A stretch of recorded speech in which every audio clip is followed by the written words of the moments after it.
Hola, ¿cómo estás? ¿Cómo te fue en el test? Espero que bien. ¿Cómo te fue con el vídeo de donde muchas personas hablan de que es una idea? Espero que también te haya ido súper bien y que ya tu cabecita esté maquinando respecto a qué crees tú que es una idea. Vamos entonces a arrancar con esta presentación para que entendamos un poquito más de qué se trata esta historia de Idea Lab.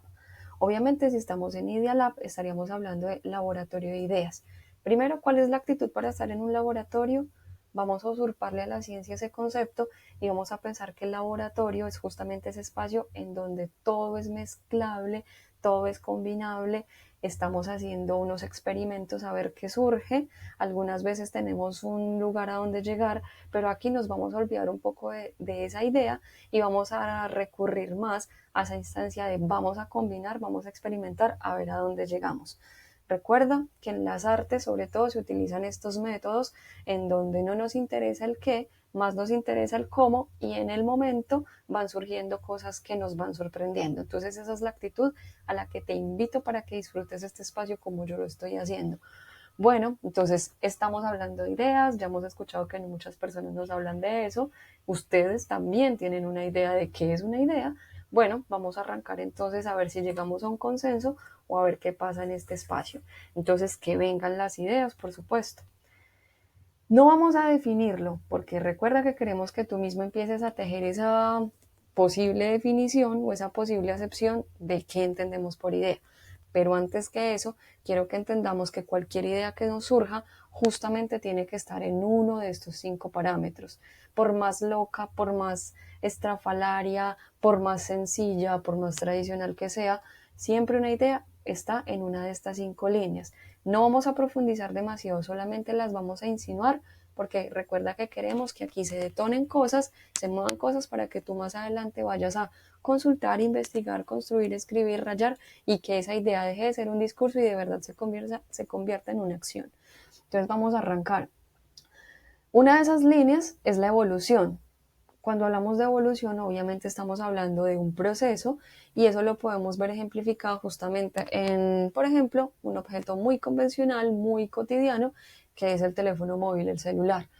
Si tú recuerdas, hace 5 años los teléfonos móviles eran muy diferentes, y hace 10 años, y hace 11, y hace 12, y hace 13, porque cada vez estamos apelando a la idea de que ese objeto se va haciendo más complejo, va tomando más funciones y en esa línea vamos entendiendo que ese objeto va evolucionando. Entonces, las personas que están en esa industria de los dispositivos móviles seguramente utilizan mucho la línea de la evolución para ir mejorando, rediseñando y reconstruyendo un objeto que realmente ya tiene bastantes años en nuestra vida cotidiana.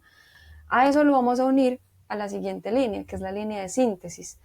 Hay un libro que quiero que revises, son los capítulos 10 y 11 del libro Anatomía de la Creatividad, en donde vas a entender estos puntos con mayor profundidad. Entonces, síntesis justamente se refiere a eso que te decía hace un momento y es el hecho de que hay dos grandes necesidades, por ejemplo, y sería muy aparatoso pensar en que para cada necesidad debemos crear un objeto y lo que se hace más bien es sintetizar o unificar esas dos necesidades en un solo artefacto. Por ejemplo, hasta hace 10 años necesitábamos un GPS y necesitábamos un teléfono móvil para dos funciones diferentes. Hoy vemos que en el mismo aparato están las dos necesidades ya cumplidas. Entonces yo simplemente entro a Google Maps o cualquier otra aplicación y simplemente pongo mi lugar de origen y mi lugar de destino y automáticamente ya tengo resuelta la información y no tengo necesidad de cargar otro aparato para poderme ubicar. Entonces la síntesis es justamente esa fusión de ideas que cumplen varias necesidades a la vez. Bueno, la idea de revolución es súper interesante. ¿Por qué? Aquí dice, a grandes males, grandes remedios. No sé si tú conoces pues, como la subcultura de los punks, ellos tienen un lema muy interesante que es como acabar con todo para empezar de cero. Ellos son muy revolucionarios y por ello su símbolo es el A de anarquía, que intenta romper todo lo que conocemos para pues ni siquiera reestructurar, para tumbar y empezar de cero todo, porque ellos dicen que este sistema ya está tan sucio, tan contaminado, que no hay nada recuperable y lo mejor es eliminar para empezar de cero. Aquí no se trata de hacer juicios de valor, tú decides si te vas con ellos o no, o si estás en el intermedio, sino que simplemente estamos presentando distintas posturas ante la vida y que intentamos que este mundo de las ideas no tiene que ver solamente con esa idea de crear objetos o esa idea de generar servicios, sino que tiene que ver con la misma actitud y la postura política que tenemos en nuestra vida real. Entonces la revolución lo que hace es eliminar todo lo que existía. Mira que va en línea contraria a la evolución, no se trata como de ir mejorando las cosas, sino por el contrario, cambiar técnicas, cambiar materiales, cambiar procesos y empezar de cero. Decir, lo otro no nos sirve, vamos a arrancar como una hoja en blanco. Entonces la revolución de las 5 líneas es la más radical de todas y muchas veces es mejor limpiar, abandonar y arrancar, porque de pronto lo otro nos contamina la mirada y no nos permite de verdad ser creativos, sino que nos quedamos anquilosados en una idea y como patinando y patinando, que eso es muy usual. Bueno, vamos por la línea de la reutilización. En este momento, por ejemplo, estamos viviendo el auge de la reutilización. Tú sabes que con todas estos llamados de emergencia que nos está haciendo la naturaleza respecto al uso inteligente de los residuos, a la clasificación, a todas estas conductas mucho más amables con el medio ambiente, estamos optando por la línea de la reutilización. Por ejemplo, el vintage, la estética vintage, lo que hace es tomar elementos de otras épocas y apropiarse de ellos y utilizarlos de otra manera. Por ejemplo, yo he entrado a tiendas en las que ahora los stands no son como esas estructuras clásicas donde las personas ubican los objetos, sino que son, por ejemplo, neveras de los años 50 o son carrocerías de autos antiguos que las adaptan y se convierten en los lugares en donde ubican un producto, porque estamos en esa línea como de ser mucho más conscientes respecto a lo que producimos, a nuestra huella medioambiental y a, pues, como a ser más sensatos con la vida misma. Entonces, la reutilización es una de esas líneas. Entonces, no solamente en cuanto a productos podemos utilizar esta línea de reutilización, sino también en ideas. A veces tuvimos una idea, no sé si te ha pasado, a mí me pasa mucho que a veces escribo cosas que se me ocurren y pasa mucho tiempo, desempolvo y encuentro y la estoy reutilizando de alguna manera. Me estoy apropiando de ella con mi situación actual, ya no con la que la había hecho originalmente, sino con lo que tengo ahora a mi alrededor. Entonces la reutilización es otra de esas líneas. Y está ese quinto momento o esa quinta forma de ser de las ideas, que es el cambio de dirección. Aquí hay una frase muy bonita que es, si buscas resultados distintos, no hagas siempre lo mismo. Esta frase la dijo Albert Einstein y tú sabes mejor que yo cuáles fueron esas grandes aportaciones que hizo Einstein, porque él se puso literalmente patas arriba. Entonces, él volcó su mirada, él volvió pues como a reconfigurar su pensamiento y dejó de ver las cosas como siempre lo había hecho. Por haber hecho eso, fue capaz de lograr lo que tú y yo ya sabemos. Entonces, estas 5 maneras lo que nos invitan es pues, a movernos, a sacudirnos y a tratar de ver la idea como un acontecimiento de la vida.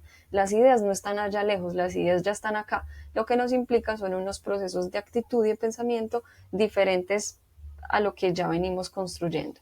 Bueno, entonces tú te preguntarás, listo, bueno, yo ya sé que hay 5 caminos, que siempre va a estar cualquier idea dentro de una de estas categorías, pero ¿cómo hago para activar esa creatividad? Porque a veces hablamos y hablamos y hablamos, pero no hay unos métodos, no hay unas maneras y al final nos quedamos como en el vacío. Entonces, para ti hay una excelente noticia y es que hay un montón, pero montón gigantísimo de estrategias que puedes utilizar para activar ese pensamiento creativo. Aquí lo que hice fue simplificar y enunciar solamente 4 de este gran arsenal de estrategias. Hay unas que son métodos, hay unas que son modelos y hay unas que son técnicas. Pero aquí no nos vamos a enredar demasiado en eso y lo que vamos a hacer es entender esto como procesos que nos permiten justamente activar ese lado creativo. Entonces, te voy a decir rápidamente de qué se trata una de ellas, pero recuerda, te invito a que vayas al libro de la anatomía de la creatividad, en el capítulo 10 principalmente, donde vas a encontrar justamente con profundidad y con un paso a paso de cómo trabajar y cómo aplicar cada una de estas técnicas. Entonces, el arte de preguntar es una técnica desarrollada en 1953. Mira que estamos hablando ya de hace muchos años y aún así revisando procesos nos damos cuenta que muchas personas ni siquiera se han dado cuenta que podemos potenciar los procesos a través de la aplicación de estas técnicas. Entonces esta técnica es hija de uno de los padres que nos han aportado mayor bibliografía, mayores conceptos, mayores reflexiones respecto a este mundo de la creatividad. Su nombre es Alex Osborne, recuerda que es una técnica de 1953 que se llama el arte de preguntar. El nombre ya nos está dando la pista. Lo que hizo Alex Osborne fue darse cuenta que muchos de los productos y los servicios que ofrecía el mercado estaban alejados de la realidad de las personas, que eran objetos que no satisfacían una necesidad puntual y que se alejaban del perfil de la persona que pretendían que fuera su comprador. Entonces lo que hizo él fue decir, vamos a preguntar, vamos a ir a la esencia de las cosas y a través de esa respuesta seguramente vamos a tener las pistas para entender realmente qué es lo que tenemos que diseñar, a quién se lo tenemos que vender y cómo se lo tenemos que vender. Entonces, preguntas como cómo, para quién, por qué, cuándo, cuánto dura, con qué periodicidad. Y todas esas preguntas súper básicas son las que van a permitir que la cabeza empiece como a moverse, a desacostumbrarse de lo obvio, de la verdad, y vaya a lo esencial y a través de esas respuestas empiece a entender con una lógica mucho más sensata de, hey, de verdad, yo qué estoy haciendo, yo cómo lo tengo que hacer, cuánto me tiene que costar, cómo se lo debo presentar, qué colores le gustan más. O sea, es una cosa como muy obvia, muy elemental, pero mira que cuando uno hace la revisión se da cuenta como, de verdad, me fui por las cosas más grandes, más supuestamente aprendidas y me olvidé de lo esencial. Entonces, esta técnica te la recomiendo para ir a lo fundamental y tener como un destello de información y así poco a poco ir modelando algo más concreto para que pues seamos más sensatos en ese proceso de producir y de pensar en para quién lo produzco. Bueno, la segunda técnica es la técnica Scamper, como te das cuenta.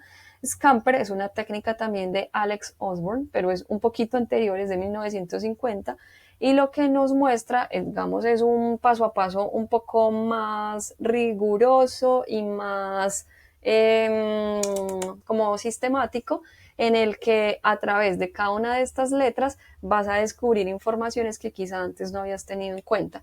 Entonces, Scamper es una sigla que hace referencia a la aplicación de verbos o acciones al hecho de producir ideas. Entonces te voy a decir exactamente a qué verbo hace referencia cada una de estas letras. Entonces la S, por ejemplo, nos habla de la sustitución. Entonces él propone cómo simplemente por el hecho de pensar en qué puedo sustituir de esa idea, la va a hacer mejor. Y aplicando eso, seguramente vamos a limpiar, vamos a como a ser más claros, a ser más precisos en algo, y él afirma y él asegura que aplicando simplemente ese verbo ya vamos a tener una idea mucho más clara. La C habla de la idea de combinar, mira que tiene que ver con síntesis. A veces tenemos pequeñas ideitas como disparadas que a veces parecen estar alejadas una de la otra, pero cuando las acercamos, las ponemos a dialogar, seguramente vamos a entender o a lograr una idea mucho más compleja que va a tener más detalle, que va a tener distintas perspectivas y distintos ángulos desde donde se aplica y hacia donde se dirige, y por eso la combinación es una acción muy recomendada para esto de hacer ideas o de idear. La A tiene que ver con la adaptación. A veces nuestras ideas están como muy desligadas, muy alejadas de la realidad y por eso no tienen aplicación. Entonces de lo que este señor Osborne nos habla es de hacer adaptable una idea al contexto, de verlo con los ojos de la realidad y no con los ojos de el enajenamiento y la distancia, y que realmente la podamos adaptar a esas necesidades que nos ofrece el ambiente en el que estamos. La M tiene que ver con la modificación o la magnificación. Cuando hablamos de magnificación, estamos hablando justamente de la posibilidad de hacer muy grande esa idea, de cómo hacemos para que sea a gran escala y que no sea una cosa diminuta. Y cuando hablamos de modificación, tiene que ver con eso, qué le cambiamos a la idea para que de verdad tenga una posibilidad y una viabilidad. La P tiene que ver con potenciar. ¿Qué hacemos para que esa idea sea mucho más potente, que no sea discreta y que sea mucho más dimensionada? Entonces son cositas muy puntuales que seguramente van a hacer que esas ideas tengan más propósito de realidad. La E tiene que ver con la eliminación. A veces somos súper folclóricos y generamos y generamos y generamos y generamos cosas, pero muchas veces de todo eso hay que empezar a trasquilar, trasquilar, trasquilar, eliminar para de verdad quedarnos con lo que sí necesitamos de esa idea. Entonces los latinoamericanos somos súper, súper, súper rococó, somos cargados, nos encanta, cada vez que vamos a un paseo recogemos cositas, rayamos por donde pasamos, somos cositeros. Hay otras culturas que son mucho más limpias. En ese sentido, nosotros tenemos que ejercer el hecho de la limpieza y eliminar lo que definitivamente no nos sirve como un acto de renuncia, porque nos gusta como guardar todo, porque lo atesoramos. Pero aquí tenemos que empezar a soltar cositas, soltar y soltar y soltar para quedarnos con lo esencial. La R tiene que ver con reorganizar. A veces los procesos están mal organizados, están en un orden que no permite que fluya la idea, y aquí lo que nos pide es reorganiza, reorganiza para que esa idea esté mucho más clara. Entonces esa Scamper, como te digo, es más técnica, es más puntual, pero es muy, es sobre todo aplicable en el momento en que ya hay una idea un poco más consolidada, no es para generar ideas, sino cuando ya hay idea y empezar a depurarla, limpiarla, aplicándole esos filtros de las letras. Bueno, la tercera son las relaciones forzadas, tiene que ver con una idea muy alocada, es maravillosa, y que se utiliza sobre todo cuando hay bloqueos mentales. Los bloqueos son súper comunes. Ahí viene la frustración, nos sentimos súper mal porque sentimos que no somos creativos, que no estamos como dotados de las competencias laborales que nos exige el mundo, etcétera, etcétera, pero es absolutamente normal y eso ya lo viste en los parajes anteriores. Pero entonces lo que nos dice este señor Charles Whiting es otra persona que nos entrega muchísima teoría y reflexiones respecto a la creatividad y a las técnicas para incrementar creatividad, nos dice que nos aloquemos y que recurramos a lo más ilógico del mundo para empezar asociaciones forzadas.